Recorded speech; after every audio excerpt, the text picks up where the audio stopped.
अजीज खान भाई, ये एक तरफ शक्ति का अपमान है, नारी शक्ति का अपमान है, और दूसरी तरफ लोगों की भक्ति का अपमान है। तो शक्ति के अपमान में तो हमने कहा कि कांग्रेस का कोई मुकाबला नहीं है, राहुल गांधी से लेकर और सुरजेवाला से लेकर और तमाम लोग हैं उसमें, वहां होड़ लगी हुई है। और भक्ति के अपमान में समाजवादियों का कोई जोड़ नहीं है। राम गोपाल यादव कहते हैं कि भाई पूजा पाठ करने वाले पाखंडी हैं। आज पीएम ने भी कह दिया कि भाई पूरे देश में राम की लहर चल रही है, सारे लोग राममय भक्तिमय हुए पड़े हैं, और कुछ लोग हैं जिनको कि राम के भक्ति में पाखंड नजर आता है। जी देखिए रंजीत भाई, हाँ, हमारे सामने इस पैनल में बहन ममता जी बैठी हुई है। मैं वाकई में इनको प्रणाम करना चाहूंगा। इन्होंने कहा नारी ही नारायणी है, निश्चित तौर पे है और बिल्कुल सम्मान होना चाहिए। और बीजेपी ने टैगलाइन चलाया था कि नारी के सम्मान में बीजेपी मैदान में।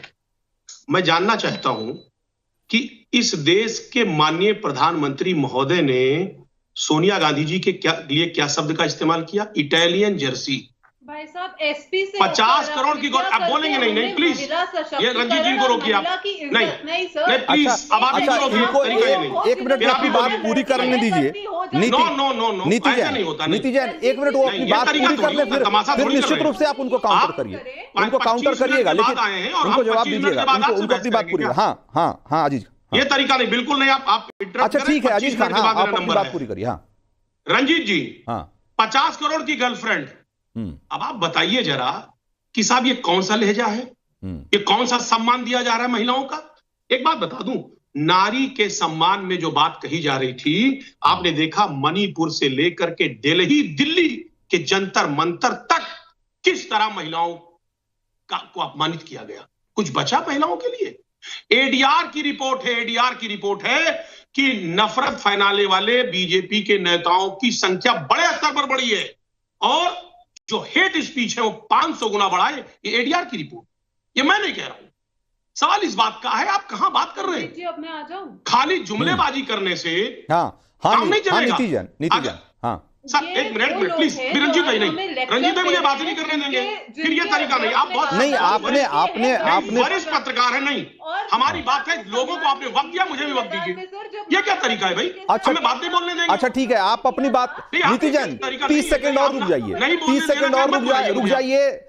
अजीज खान को अपनी बात खत्म करने दीजिए। हाँ, इनको ये मलाल ना रहे कि इनको कम समय मिला है। हाँ सर देखिए रंजीत भाई, हाँ नहीं ठीक, बीजेपी के अंदर से झूठ और धार्मिक उन्माद, दो चीजें माइनस कर दीजिए, तो इनके पास बताने के लिए कुछ नहीं है, कुछ है ही नहीं है।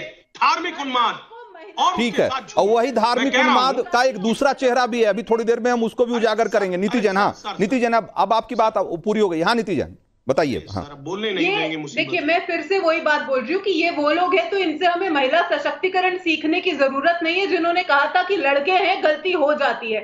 इनके टाइम पे जो प्रदेश में माफिया राज चल रहा था, तो उसमें ये हमें आके तो ना ही सिखाएं कि लॉ एंड ऑर्डर क्या होता है और महिला का सम्मान क्या होता है, क्योंकि सर आपके राज में ना लॉ था, ना ऑर्डर था, और ना महिला का सम्मान था।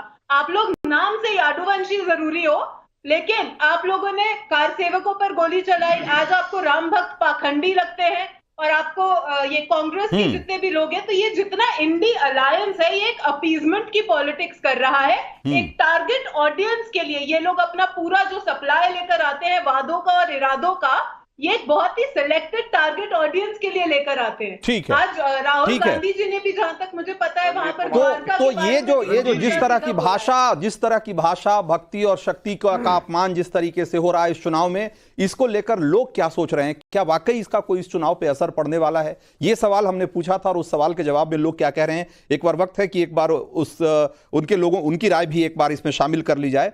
हमने सवाल पूछा था कि इस बार के चुनाव में महिला अपमान के मुद्दे का क्या असर होगा, और इसके जवाब में लोग कह रहे हैं कि इसकी भारी कीमत चुकानी पड़ेगी इंडी गठबंधन को।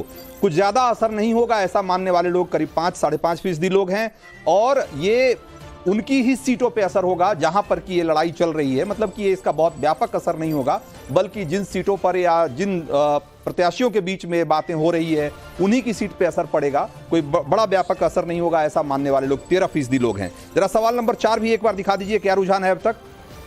राम गोपाल यादव का बयान पूजा करना पाखंड है, यह क्या बताता है? और इस सवाल के जवाब में आप क्या कह रहे हैं? सनातन का अपमान किया, ऐसा करीब 60 मतलब 60% लोग मानते हैं। 33% लोग मानते हैं कि यह तुष्टीकरण के लिए दिया गया बयान है, और 5.5% लोग मानते हैं कि यह बीजेपी पर निशाना साधा गया था, यह सनातन पर का अपमान नहीं है। तो यह है लोगों की राय।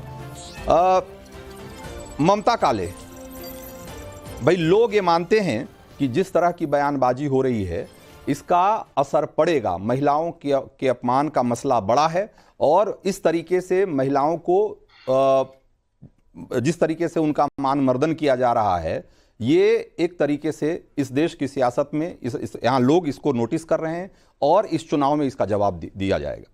जी रंजीत जी, बिल्कुल आपने सही बात बोली है। देखिए, जिस प्रकार से समाजवादी पार्टी की तरफ से बयानबाजी हो रही है, हाँ। और चाहे महिला हो चाहे धर्म हो, उस पर सीधे सीधे कुठाराघात किया जाता है। कांग्रेस की तरफ से महिला, सपा की तरफ से धर्म, मतलब पाखंडी तमाम राम भक्तों को बुला दिया जाता है। यानी कि जितने भी राम भक्त हैं, जिनकी आस्था प्रभु श्री राम पर है, वो सारे पाखंडी हैं। जो हमने नवरात्रों में 9 दिन पूजा करी वो पाखंड था, जो शोभा यात्रा रामनवमी को निकली वो पाखंड था सपा के हिसाब से। इस पर मेरे बड़े भाई अजीज कुछ नहीं बोलेंगे, और अजीज भाई ने मेरा नाम लेकर के कुछ चीजें बोली। तो अजीज भाई, आप ही के उत्तर प्रदेश में जो पीएम सुकन्या योजना है ना, उसके बारे में थोड़ी बात कर लीजिए, तो आपको पता लग जाएगा क्या हुआ है इस देश के अंदर। आप लोग या आपका इंडिया अलायंस या कांग्रेस पार्टी इज्जत घर यानी कि स्वच्छ भारत अभियान महिलाओं के लिए नहीं चलाती है। महिलाओं के साथ जिस प्रकार से सुबह शौच जाने के समय पर दुराचार व्याभिचार होता है, उसके बारे में तो आप लोगों ने चिंता भी नहीं करी थी। जब ये इतनी महिला के पक्ष में रखने वाली एक योजना प्रधानमंत्री जी लेकर के आए थे, और लाल किले से उन्होंने इसका अनाउंसमेंट करा था, तो आप लोगों ने क्या बोला कि पीएम शौचालय की बात कर रहा है। सोचिए आप, ये आप लोगों की सोच रही है। उज्ज्वला योजना कौन लेकर के आया? आप लोग तो ये नहीं लेकर के आए, ये देश के आदरणीय प्रधानमंत्री जी लेकर के आए हैं। जनधन योजना के माध्यम से आज नारी शक्ति के जो अकाउंट्स खुल रहे हैं, वहां पैसे आ रहे हैं, वो भी आप लोगों ने नहीं किया है। तो आप क्या नारी सशक्तिकरण की बात कर रहे हैं? और सुनिए, सबसे महत्वपूर्ण बात, जिस चीज को लेकर के हो हल्ला सोनिया जी मचाती रही, वो 33% रिजर्वेशन, नारी शक्ति वंदन अधिनियम, आप में से कोई नहीं लाया, वो भी देश के आदरणीय प्रधानमंत्री जी लेके आए। मैं आपको याद दिला दूं, इस पर तो जब आप सब लोग एक साथ बैठते थे सरकार बना करके, इतनी छीछा लेदर आप लोगों ने करी थी संसद के अंदर कि मार्शल आउट करवा के सांसद बाहर फेंके जा रहे थे। अजीज खान, तो अजीज बहुत भाई, सारे, ये सच है, ये फैक्ट है। बहुत सारे आरोप हो गए एक साथ। जी जी जी, देखिए रंजीत भाई, ममता जी ने ठीक बात कही। देखिए, धर्म आस्था का विषय होता है, धर्म का राजनीतिकरण नहीं होना चाहिए। और जिस तरह इवेंट मैनेज किया जा रहा कि सब पाखंड के खिलाफ का, मैं आपसे कह रहा हूं, कैमरा लेकर के क्या पूजा पाठ किया जाता है? पूजा पाठ घर में होता है, दिल में होता है, कैमरे पे नहीं होता है। एक बात आप समझिए, माफी के साथ मेरी बात प्लीज, आप हमारी बात कंप्लीट होने दीजिए। नहीं ममता जी, नो, कभी नहीं बोलती, आपका बहुत सम्मान करती हूं, मुझे बोलने दे। लेकिन रंजीत जी, आप इंटरप्ट हमारे पूजन पठन को, हमारे सनातन को आप इवेंट मैनेज अजीज खान, अगर धर्म सियासत का विषय नहीं है, तो रुचिवीरा चुनाव में जिहाद का जिक्र क्यों कर रही थी? आप बोलने नहीं देंगे, क्या मतलब है?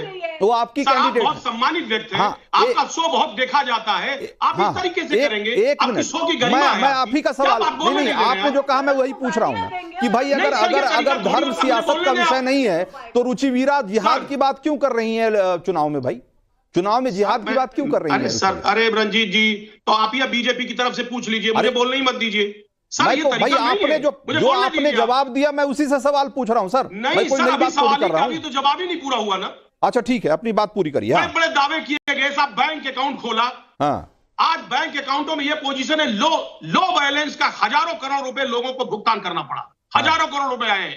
उज्ज्वला योजना की बात आप कर रही हैं, किस तरह वो गरीब गैस सिलेंडर नहीं भरा पा रहा है, इतनी महंगाई है। क्या बात करती है, क्या क्या स्कीम लेकर के आई है? सिर्फ बात, धोखा, वायदा, ख्वाब, सपने, इसके अलावा आपने दिया क्या? अरे तो ये सब, तो ये मुद्दे उठाते ना, ये मुद्दे उठाते ना अजीज खान, ये मुद्दे उठाते ना चुनाव में। फिर रुचिवीरा ये क्यों कह रही है कि पेट पर आप वो कौम हो जो पेट पर पत्थर बांध के जिहाद करते हो?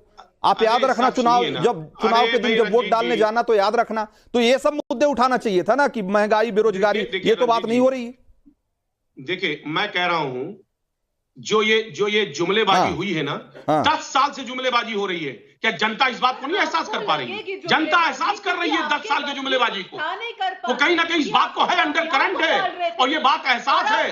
400 पार का नारा तो दे दिया, 400 पार का नारा तो दे दिया, लेकिन वो आएगा कहां से? आएगा कहां से? आज तमाम स्थिति पैदा हुई, जमानत जब होने की स्थिति है, 400 हार की स्थिति आ गई, और वो 400 हार की स्थिति में किलमिलाहट देखिए बोलने नहीं दे रही है, बोलने नहीं दे रही है। देखिए जो भाषा की मर्यादा आप खो रहे किलमिलाहट हैं, है। भाषा की मर्यादा आप खो रहे हैं, और आप कह रहे हैं कि भाई देख लीजिए। हाँ, हमने सर क्या खो दिया? हमें बोलने देना, आप हमें बोलने नहीं, दे मैं रहे। तो कह रहा हूं कि इंडी गठबंधन के लोग भाषा की मर्यादा तो वो तोड़ रहे हैं ना भाई। तो बौखलाहट, अगर बौखलाहट में भाषा की मर्यादा टूट रही है तो ये बौखलाहट किस तरफ है तो समझ में आ जा रहा है, ये समझ में आ रहा है। सर, इस तरह का